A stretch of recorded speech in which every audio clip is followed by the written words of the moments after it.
Good morning, good afternoon, good evening, wherever you are at. Delighted to have you join us on this webinar where we are hosting two experts on the B2B provider space. Please introduce yourself. Julie, we'll start with you. Okay, thank you. Yeah, I'm Julie Nelson. I run Innovate Ops, and it's a consulting company for anything sales enablement, revenue operations, and I've been in the cybersecurity industry for 8 years now. So, Thank you, Julie. Michael. I'm the chief client officer at the Maestro Group. We're a sales consultancy. Easiest way to think of us is we're a fractional CRO in most cases. So we work with, in a given year, anywhere from 60 to 100 different, organizations. I've worked with probably close to 700 organizations in the last 8 to 9 years. So I've done this evaluating tools multi times over and can give some insights. This is good, and this is what we want at all time. And by the way, I just saw that you're the greatest football player no one knows. We'll have to dig in on that one at some point. But one of the things that I wanted to first ask you, Julie, we'll start with you, is what prompted you to look beyond ZoomInfo? What was there a specific trigger? Yeah, so I had used ZoomInfo previously with other organizations that had bigger budgets. And so when evaluating a new platform for another client, budget was quite honestly the biggest factor going into this at the very beginning. The other thing too was resources. So when you are working with a smaller team, so revenue operations team, it might be the marketing team, sales team, factoring in what it takes to stand it up, do the integrations into the CRM, get sellers to use it, how you're going to use it from a marketing standpoint, that was a big factor. Thank you, Julie. What about you, Michael? What was the trigger to look at other providers? So similar to Julie, as far as, for some of our clients, it's price, right? So we're going in, we're evaluating systems, tools, process, usually as the first part of our engagement. And, as we make recommendations for other things, we got to make sure we stay within their budget for what they can do to support. But also, I can tell you that the really where we turned more into a sales intel only and got away from ZoomInfo entirely was a few years ago. We were negotiating contracts or renewals. They were already ZoomInfo customers for a few of our clients at the same time. And what we found was same exact need, same exact, number of, exports they can do, or, credits that they had. And they were vastly different prices. So it was almost the Wild West a few years ago. And we're talking not 20,000 versus 25,000. We're talking in the 20 to 30,000. And then the other person, same exact contract, different salesperson, different org. They don't know we're talking in multiple places and supporting. We're in the 90,000. So they lost a lot of trust with us a long time ago as well, right? And so, once you go down that road and you can't trust your provider, then can you trust the data? Can you trust all the other things? Are they going to support you? Everything. I hear you. I mean, when you are as big as they are, not that I'm surprised that it happens. It should not, but I'm not that surprised. If we become as big as ZoomInfo one day, I certainly hope we are not going to play that game. Can guarantee it. I don't think that we would. It's not really the style of our CEO, that's for sure. But and what are the top three criteria? We'll start with you, Michael. What are the top three criteria aside from budget and some, issues with the contracting and how you what you had to pay? Aside from this, what were the top three criteria that you had top of mind and that we sales intel need to meet in order to win your business? So number one is time saved, right? So there's other less expensive tools that cost you a lot of more time, either standing it up or just building your list over and over. So time saved, very important. Obviously, we're talking data, so it's data, the accuracy of the data, and you compare very well across the board to everybody else. And then specifically for us, a lot of our motions are really heavy in outbound calls, so cold calling. So having specifically cell phone or direct dial numbers is the other key criteria that we look for. Got it. And yeah, time save. I and Julie, we were on another event on another webinar earlier this month where I like to say cheap contacts are very expensive. It kills your momentum. It kills your connect rate. It kills your delivery, the quality of your delivery on emails that you're sending. You can probably find someone who is going to give you a list that is 6 months old, and 30% of the data on there is going to be outdated. It doesn't help you very much. It doesn't. I mean, if you're a shop that you're just importing contacts to have those vanity metrics of, hey, I have 80,000 contacts in my database overnight. Okay, great. What does that actually mean? But when you're in an industry like cybersecurity, that precision is so important. So for me, when evaluating SalesIntel specifically off of ZoomInfo, one of my things with ZoomInfo was the technographic data was never accurate. And in fact, a lot of the times the technographic data that we were looking for, the last time they had pulled it was 2019. So, people move off of tech stacks so fast these days. A contract is 1 to 3 years. So, that did me absolutely no good. So I could go and scrape that data, pull in the contacts, and then you're using up, if it's HubSpot, you're using those very valuable and expensive marketing contacts, right? For data that's not even good. You can't even email them. Or if you do, you're saying, oh, hey, I noticed you were on X, whatever technology it was. And they're like, yeah, we haven't used that in 5 years. Think your data is great. I'm not going to trust you. So if you can't trust the provider of the data, how's your customer going to be able to trust you too? So that trust is a huge factor. The other thing for me too is administratively, that was a huge thing. Anybody in RevOps is going to tell you have to wear a million hats, and a lot of that is system administration. And that whole credit system with ZoomInfo was an administrative nightmare. When you're managing a large sales team and you allocate, you've got a contracted bucket of credits that you have for a year, and you have tons of sales reps, and you have to figure out how to allocate those credits. And then you're launching new campaigns and they're coming to you and saying, hey, I need more credits. And if you have an unlimited budget and you can just buy more credits, that's great. But administratively, that is just a nightmare. And I don't have that with you. To following up, piggybacking on what you said, right? Yeah, it's when they distribute it to my sales team and everyone gets 1,000 credits a month. Well, some of them need 2,000 credits and some of them don't need 1,000 credits. So it does become a nightmare of how you're sharing those credits across the org. And then here's a real life example of a client with on the technographic data being so important. So this background, Johan, you mentioned that my video background, it's by Warmly. This was their original product. They have another product out there now, was just Zoom backgrounds. Well, at the time, now they can do backgrounds for everybody, but at the time, we're pulling lists out of SalesIntel who's using Zoom. And half of the world, or maybe 60% of the world, if we reached out to them, if they marketed to them, if we cold called them, they would literally in 10 seconds, it would have been a waste of our time. So having that accuracy of data and being able to spend it in the right place is really key and critical when that's part of your ICP, is having that be a requirement. Yeah.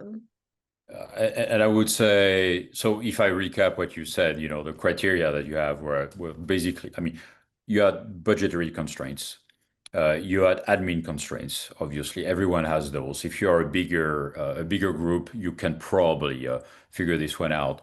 But the complexity of dealing with a finite number of credit and a finite budget made it very hard on the RevOps team to be able to do this seamlessly. We have an offer with unlimited credit. It means that you can update your database daily, weekly, monthly, quarterly. You choose how you want it to get done, and you don't have to go back to the CFO to ask for more budget for the tool. Data accuracy was very important to you. There is nothing bad that we can say about the accuracy of the data for ZoomInfo. I wouldn't. I use the platform. It's very good. I would agree that for technographic, we are better than they are.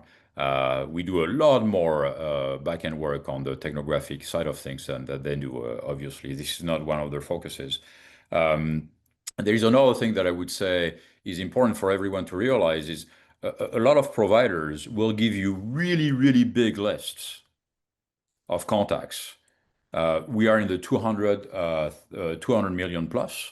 Some of them will have 500 million, 600 million, 700 million, but within those lists, they will provide personal emails.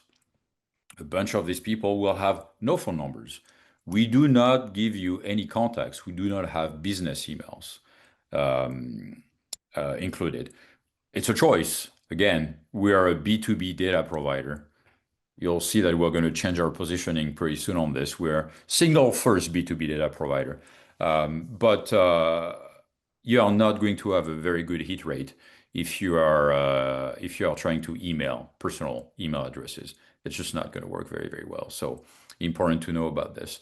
And in terms of the tech stack and overall workflow. So Julie, you already alluded to this, saying that it's a lot easier to administer. And I guess the integration that we have are pretty seamless, especially with the platform that you are working with. Can you tell us a little more on this, please? Yeah, setup for me was I think less than a day. It was very, very seamless. I needed to integrate it into HubSpot. I think the most difficult piece was just mapping custom fields. That's not even difficult. It's just tedious. And setting up your keywords, your intent keywords, the technographics that you want. It was extremely seamless and easy to do. For me too, the other piece of this, not just administratively, a tool is only as good as those people who are actually going to use it, that are on your team, right? We can spend a ton of money and think that this is the greatest tool in the world from a RevOps standpoint and sales enablement standpoint. But if your sellers and the people in the field are not going to embrace it and going to use it, why did you even bother, right? So I actually found out about SalesIntel through a seller, and he kept referring to it as RevDriver. I'm looking like, what the heck is RevDriver, right? I never even heard of this. And that's all he knew it from, was because of the Chrome add-in, right? And sellers can absolutely get into the full functionality, into SalesIntel, into that and do it that way, but sellers don't even need it. They don't need training. They just pick it up and use it from day one. Like that to me, that was one of the biggest wins. Yeah, I would say adoption. I mean, learning curve. Look, I mean, most of the players have very similar features. I mean, when you are comparing ZoomInfo to us, we have I mean, pretty much a match. There are a few things that they offer that we don't. We have a few things that we offer that they don't have. But yeah, RevDriver is probably the most advanced Chrome extension. And for those of you who have not used RevDriver, it's basically an extension.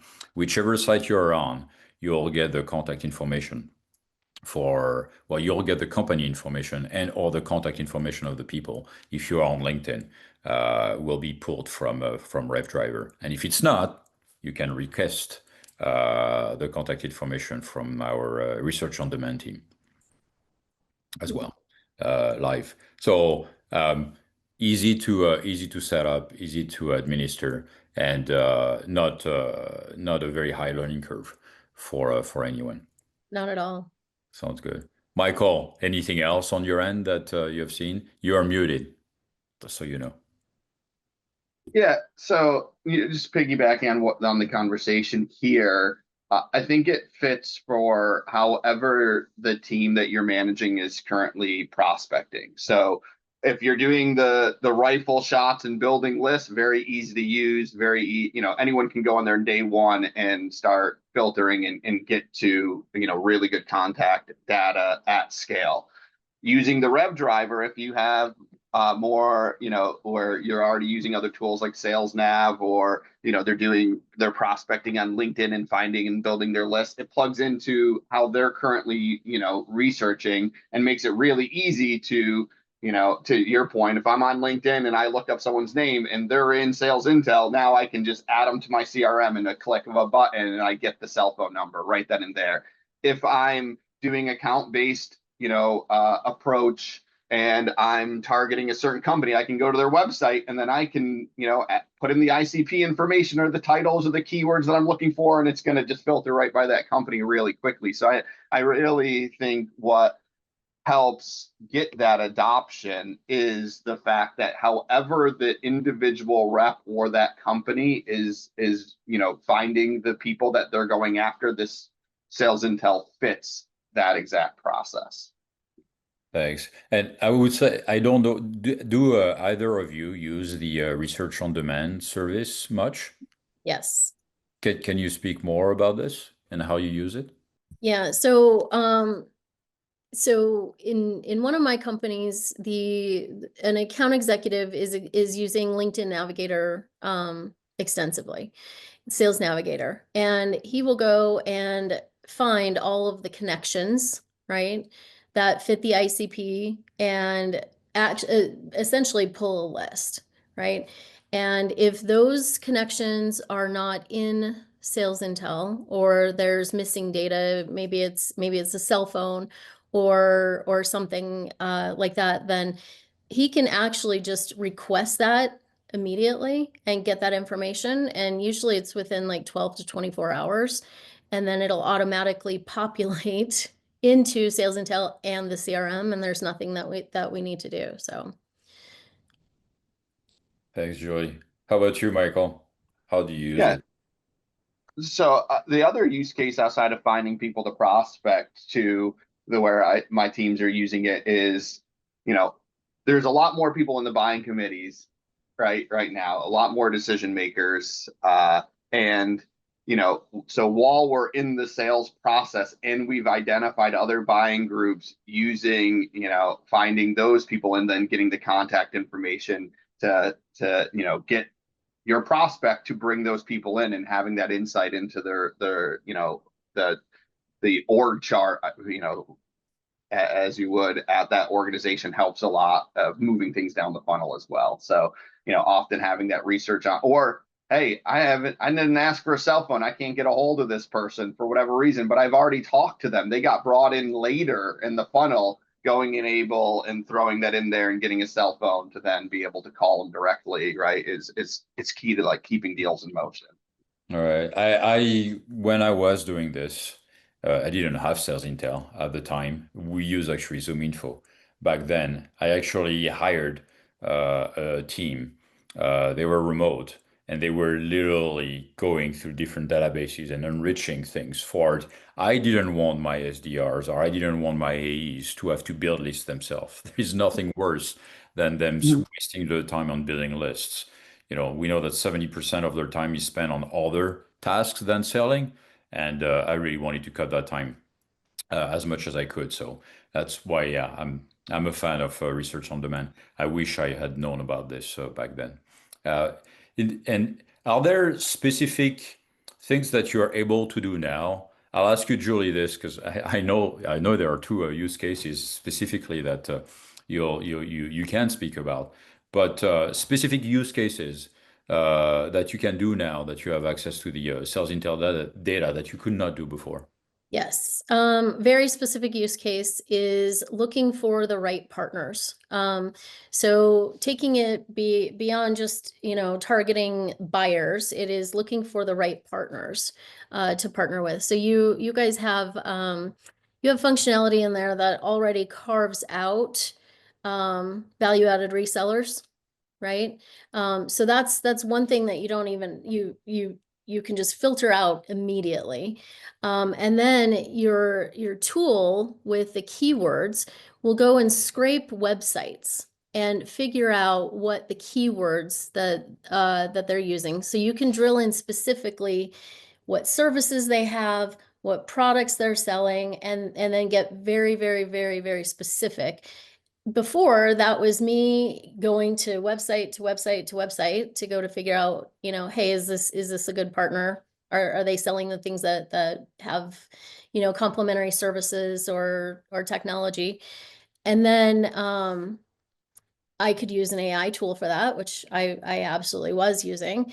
And again, that's just manual research, and it was very, very hit or miss what ChatGPT or Perplexity would serve up. And again, it was going back to their website and manually verifying that. So I have been able to use SalesIntel to do all of that research for me, and then layer that on with the buyer personas. So if I go in there and say, all right, we'll take penetration testing for one. There's a million companies that list penetration testing services on their websites.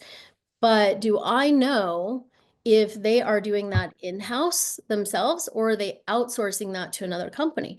So if I layer that on with the people that work at the company, and I say, hey, do they have a pen tester in their job title? Do they have red teaming in their titles? And if I find the companies that don't have those, I can make the assumption that they're probably outsourcing that. Yeah, that was one of the use case that when you first described it, I was, yes, that's exactly how strategic you can be with the right data set. And the way things work is, yes, we are going on the company's website and we are indexing and classifying what they do and the services that they render, so that you can use keywords in order to filter them when you are building lists on the. It cuts down the manual research Correct. astronomically. Yeah, yeah. I wish more people would use it. Maybe we do not do a good job enough at promoting it and maybe presenting it during the onboarding. But yeah, I wish more people would leverage this. It would probably cut their losses at times pretty extensively. Michael, is there anything that you couldn't do before on your end that you can now do with Sales Intel? So I'm going to answer this a totally different way. It's kind of the question. We got back to price before, and as I mentioned during my intro, we're usually evaluating the entire process and all the systems and tools. And so what going from ZoomInfo to SalesIntel and cutting the costs there allows me to now, when I'm presenting to the CEOs at these companies we work for, it's, hey, I'm going to save you money here because your team needs X, Y, and Z also in order to be effective. So, for top of the funnel, they obviously need some sort of a data tool. They need an outreach tool, right? I'm huge. I mentioned huge on, cold call. So we're using parallel dialers, right? That costs money. Deliverability is getting harder and harder and harder and harder. So I need a text tool as well. So after I've literally gotten you on the phone, you've agreed to the meeting. A lot of times people don't show up to the meeting because they don't get the meeting invitation, right? So I want to have a text tool so I can follow up that way. And, all of these things, and then Sales Navigator, other, tools that they need. So I think what SalesIntel does the most is allows me to enable the team to, have everything else they need to get someone to show up to that first meeting to have that conversation, because it's getting harder and harder. all doing that within the company's budget that that we're working with. That is usually key and critical for our partners that we work with. It all goes down to budget and the right tool for the job to be done. Mhm. Clearly, right? And I mean, you both have extensive experience with tools, so I know it's a little off topic. We're going to go back very quickly to it, but what is the tech stack, the ideal tech stack for outbound that you would recommend, Michael? So, I mean, we do have a lot of people using HubSpot for their cadences. If they're using that as their CRM, that's typically what I'll use for the sequences or cadences. But I like SalesLoft. I like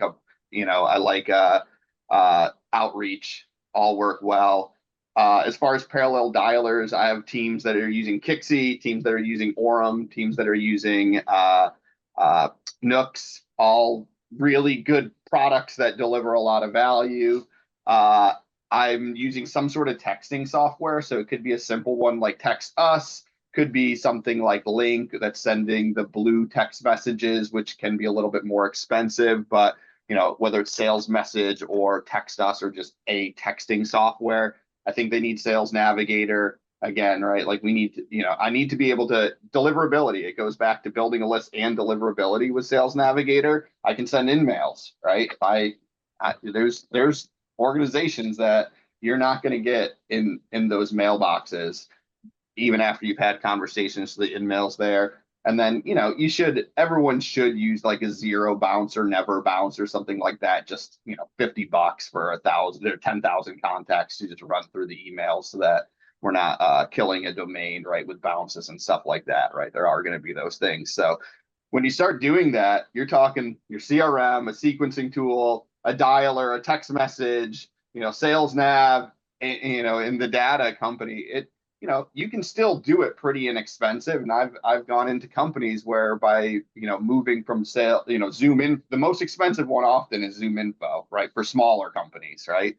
And if you can replace ZoomInfo with SalesIntel, and then it allows you to get all the other things that your team will need, right? And there's others out there too.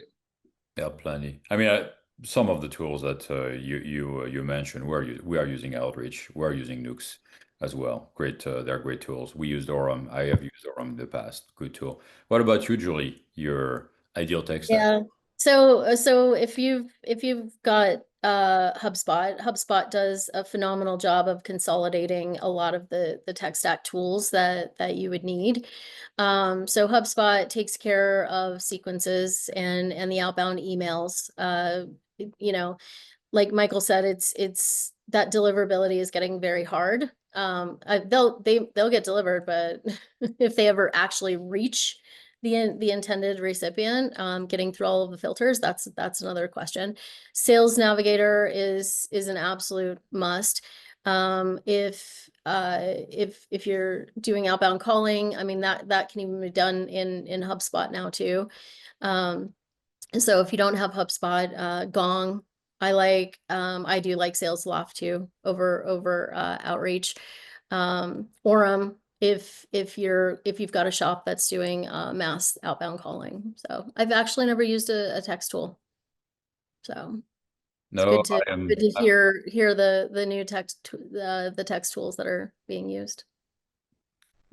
Yeah, text tools, yes. I have always been reluctant of, I don't like receiving text from people I don't know myself. So, but it works. And And the way we do it, knowing that we have deliverability issues, is so after a cold call, we'll let them know that, hey, I want to make sure that you're getting everything. So I'll even shoot you text reminders. That's them opting in. So we're not just texting random people or doing anything cold. We're letting them know that it's coming because, the hold rates between booked meetings and held meetings is down to this year. I forget which report, who published the report less than a month ago, was down to 56.9%. So dropping quite a bit. So like you do a lot of work to get in front of these people, get into a conversation, get them to agree to a meeting, and then almost half of them don't show up. I believe from feedback, because we would call them if they don't show up, right? If they haven't confirmed the meeting, we're calling them ahead of time, right? And oftentimes we were hearing, and buyers can be liars, but we heard it enough where it's, I don't have the meeting invitation. I did not get your email reminders in the sequence after the meeting was booked. So that's why in the last year I've been adding those text tools, because it's helping me get my hold rate. And plus now I'm establishing from the very beginning that we can communicate on a channel that I know you're going to see right away, and can, decrease my sales cycle. And ultimately, if I can decrease the sales cycle, I'm going to increase win rates, and I'm going to, or save time, right? Even if I lose a deal faster, it still saves me time as a sales rep too. So If you fail fast. I yeah, mean, exactly. don't stick to an opportunity that is not an opportunity, that's for sure. Don't keep spending calories on something that is not going to get anywhere. Yeah, good point on I never looked at it that way, but it makes total sense to do this and establish this direct line of communication with the buyer. Makes total sense.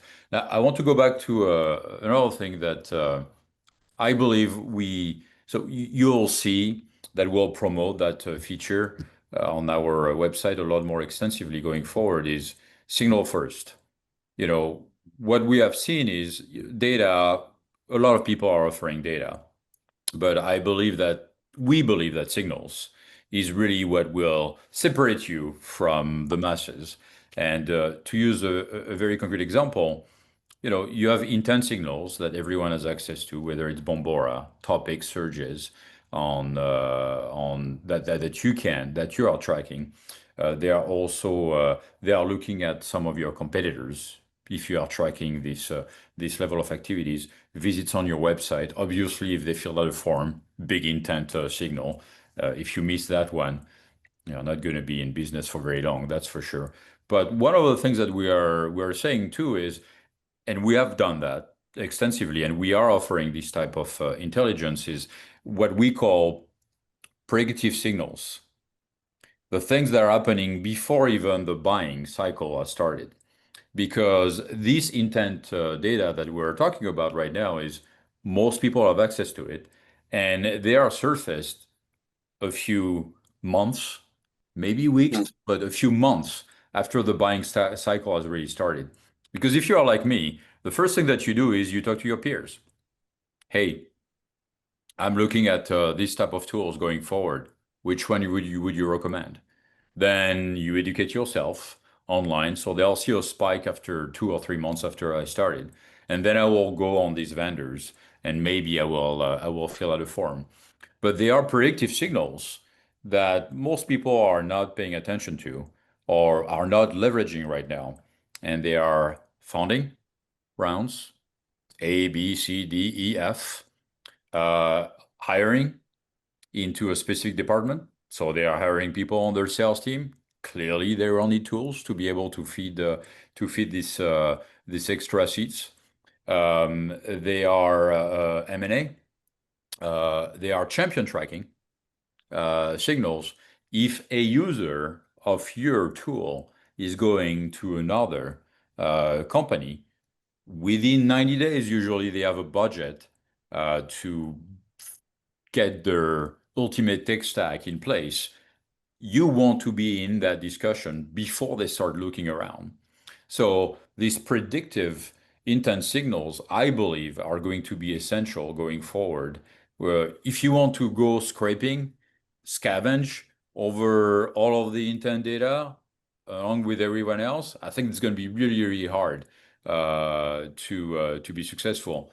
If you can preempt these buying signals, I think that you are going to be better off. So have you specifically used any of these signals? I mean, funding has been added recently on SalesIntel, so it's not a curveball, but if you have not used it, I would recommend you do so. Have you used it on your end, Julie or Michael? Julie.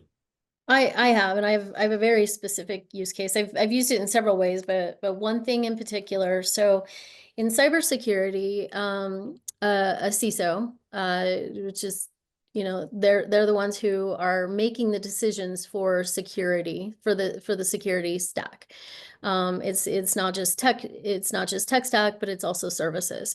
So when I see an intent signal that a new CISO has been hired into a company, and that could be an announcement, or it could just be a restructure, or I see that any new CISO has come in. The very first thing that a new CISO is going to do is evaluate the entire cybersecurity program and say, okay, what's working, what isn't working, what are the gaps that I've got? And that is a perfect opportunity to reach out to them. So. And you are going after a very, very cynical audience when you are going after the cybersecurity crowd, right? Sending them an email, good luck on that one. Yeah, and then when you layer that with the technographics and then also the intent signals, you can see exactly what they've already got in their stack so that you can speak to it. Oh, you have X technology, I can help you validate that, test that, whatever it might be. And then layer that on with intent, and you can see, oh, okay, this company has been researching, this solution. So when you take all of those signals and put it together, then you can have an informed conversation with them. That's right. That's right. Shift the narrative. Look at the gaps that they will have based on where they will be heading, and then you have a good discussion with the decision maker. It makes sense. Michael, are you using some of these signals on your end as well? So we haven't used the funding, but I'm going to tell you how we're going to use it and why would be so critical to Maestro, not one of our clients, but for us in our own outreach, right? So, before you could, build your list based on maybe employee size or revenue or things like that. And, our sweet spot, even though we do work with companies that have billion-dollar pipelines, it are typically smaller teams, right, that are growing teams. And, there's a big difference between a company that has 35 employees or is doing 20 million in sales, right, and has been around for 20 years at that level, or a difference between that and someone that literally has something very similar, but they just got raised another round and got funding. The one that, where I can figure out that they've recently got some funding, they're going to spend that money, right? They're getting money. They've told their, investors that this is our plan. This is where we're going to spend the money. And oftentimes investors are looking for them to spend that for either, on the tool or the product itself. There might be some that has to go there, but a lot of times it's the team, which, well, now we can come in as an outsourced resource for the team, as a CRO, or help them recruit and hire sales team, or it's that they want to, improve the process and, really, revamp the go-to-market strategy. Both scenarios where they're the perfect people for us to talk to. It's not about how much money revenue you make or the size of your team. It's really, is there some sort of signal that we can get that says that this company is about ready to, put money into growing or expanding? Those are the ones that are gonna, purchase our services. Totally illustrate what I was saying about predictive signals Yeah. that will basically, and if that helps, let me share my screen to show you where this, because it's new. So hopefully you see my screen. So this is the funding filter that we have available right now. And as you can see, it's very granular. So you can choose the type of funding that you want to track. You can choose the timeline you would want to track for the funding, and you can choose obviously the amount or the bracket that you would want to filter on. So again, this is available right now for everyone on the platform. Hopefully, more of you are going to use it going forward. I learned something new today. I had not played with that yet. Well, we will do more demos of this. We have an event next month where our team will demo a lot of different features. I'll show you before we close the shop. I'll show you also the new GTM canvas. It's a drag and drop for agentic automation, where Nice. you can literally, anyone who is not technical, I can do it, so about anyone can do it. You can create an automation to get either a list into your CRM or to get an email that is sent to you daily, hourly. Actually, you can even set it up. So I'll show it before we end the webinar. The One of the things I wanted to ask before we do this is, if you are advising a peer today, comparing ZoomInfo and SalesIntel, what should they pay close attention to? Aside from the budget, aside from the administration of the tool, the total cost of ownership, anything else that would come to mind that you would tell them pay close attention to? And I say this, you should always test. You should always do a test on a list with any providers you are going to work with at all time. Not everyone is good at everything, and it will never be the case. Some companies are going to be much better at a specific industry, in a specific region, with specific persona than others. So always do the test. But, you know, bearing that, Michael, let's start with you. Anything that you'll tell them, watch out for this specifically. So you stole my thunder. That's where I was going to go. And so we just had our revenue summit with about 100 CEOs last week. One of the CEOs that I was talking to, he sells to tennis pros, or it could be a country club, could be a sports facility, but he specifically sells to just racket sports people. That's it. Software only works for them, not to everybody else. And so he was talking about, oh, I'm going to go hire a BDR. I'm going to go do this other stuff to start building, booking meetings so that he could start selling. And what I told him is, like, before you even go invest money anywhere else, you need to find where you're going to get this data, right? So you need to start looking at the data tools, and you need to do exactly what you said, right? This is a very niche person that you're reaching out to.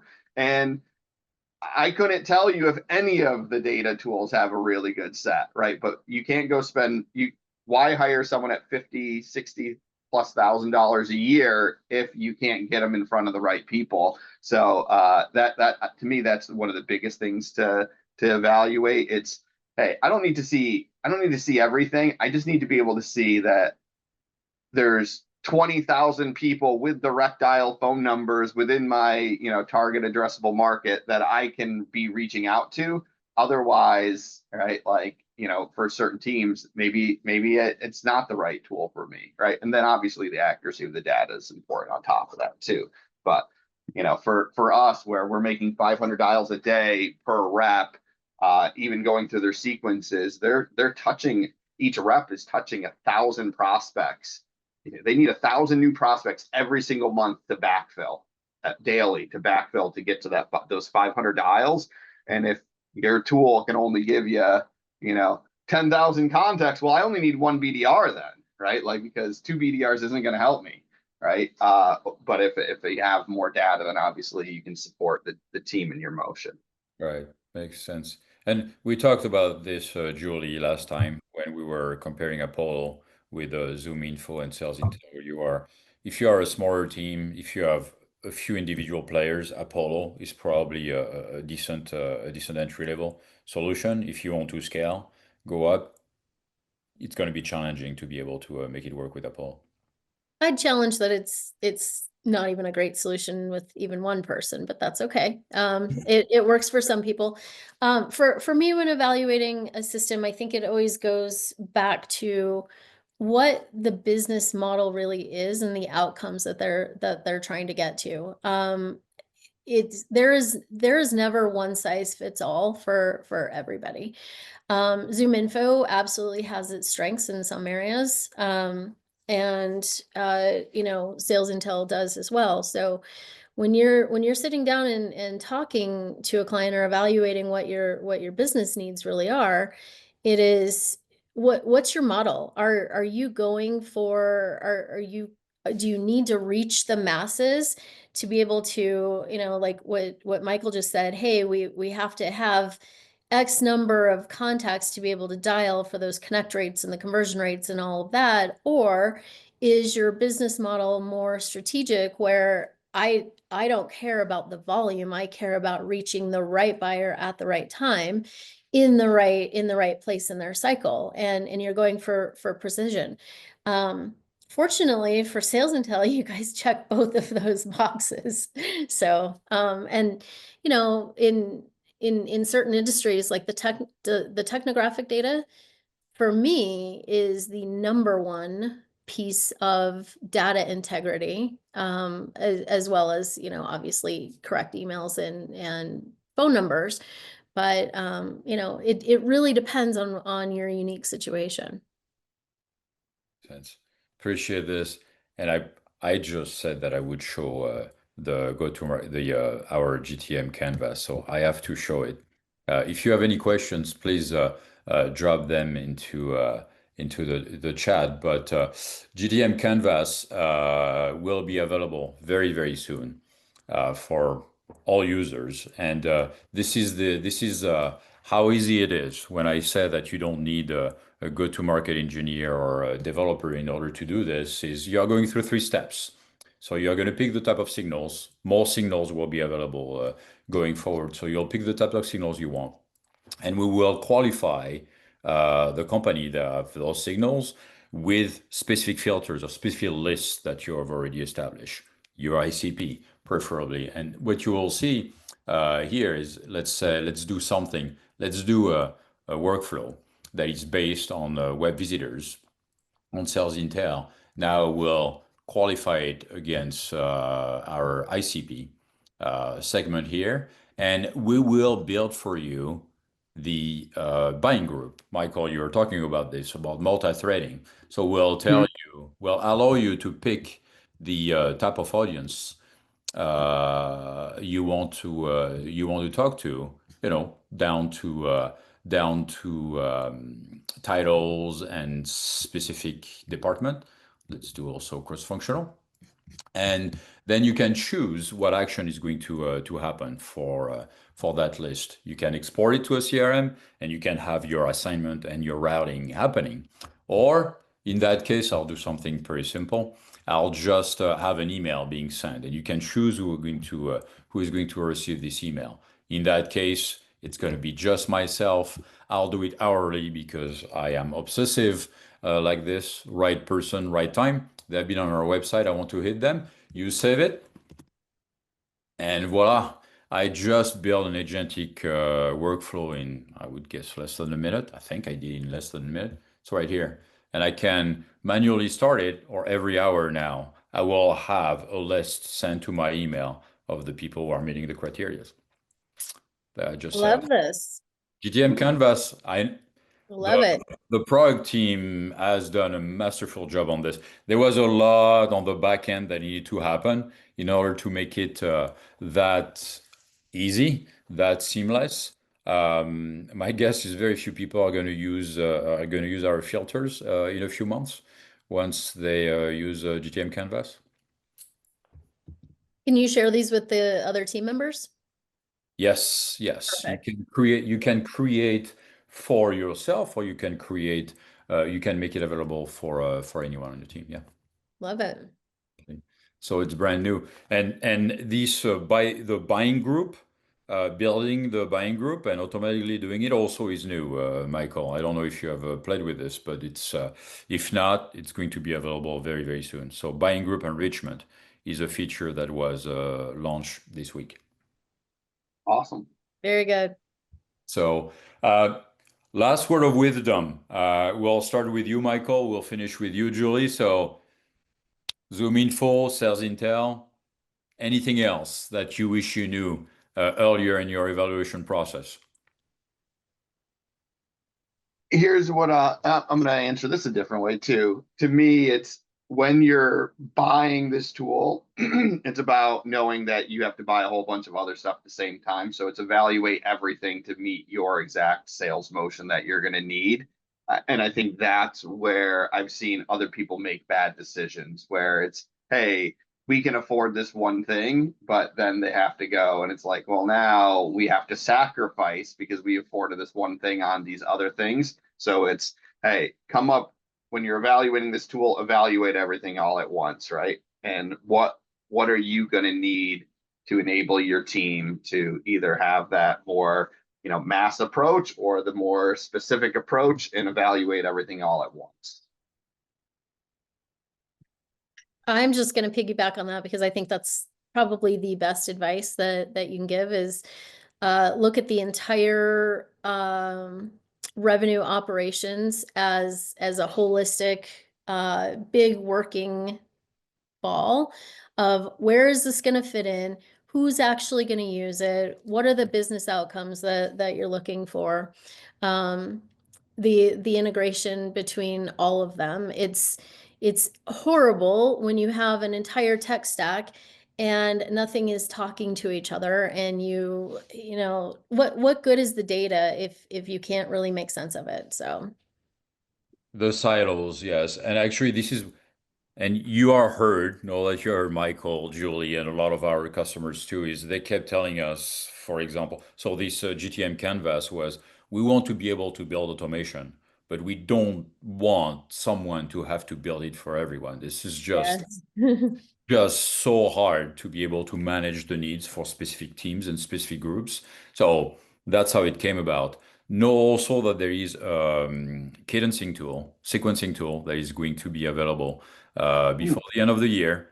Um, you know, use outreach. I am a big proponent of outreach. I've used outreach and SalesLoft extensively, but a lot of people would rather limit the number of vendors that we're working with. We can offer that functionality, so we'll do so.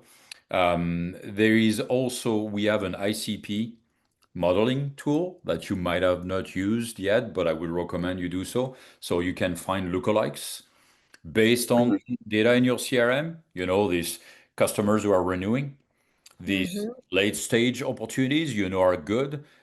You can layer in specific filters on the top of that, technographics filters, intent filters, and so on. So there's a lot of things that I would say you can do with our tool that most people might not be aware of. This is where you need, the RevOps person to be able to help you with, but hopefully Don't forget about ads intel too. Ads ads intel. intel. Exactly. You could buy 6 cents or a domain base and drop 6 figures on the subscription, or leverage ads intel, which is a lot more affordable. So that's one of the things. I think we're a pretty high-powered tool. There are a lot of things that we can do well. We try to be pretty specific about the features that we're adding to keep adding value without adding too much complexity. Um, Mhm.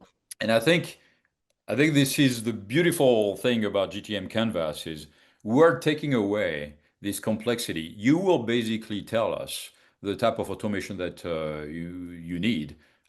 I mean, you will literally be able to design with a drag and drop interface the type of list that you need, and they will be available for you. So, That's fantastic. I yeah. love that you guys are always innovating, and every week I see something new. We're trying. I mean, I think it's Elon Musk that says this. If you are not fast, you are not going to survive in that environment right now. It's clearly the case. So, we're trying, but and this is the beauty again of our product team. They are really, really in sync with what the users need. They are not going to design, even when I ask for a feature, they are sure. You are the only one asking for this. This is not happening.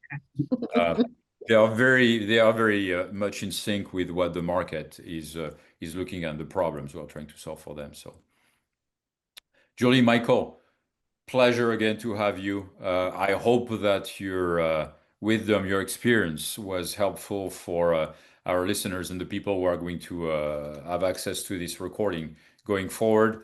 I hope to have you soon on another webinar. It was a pleasure to have the both of you. Thank you for having me. Thank you for having me as well.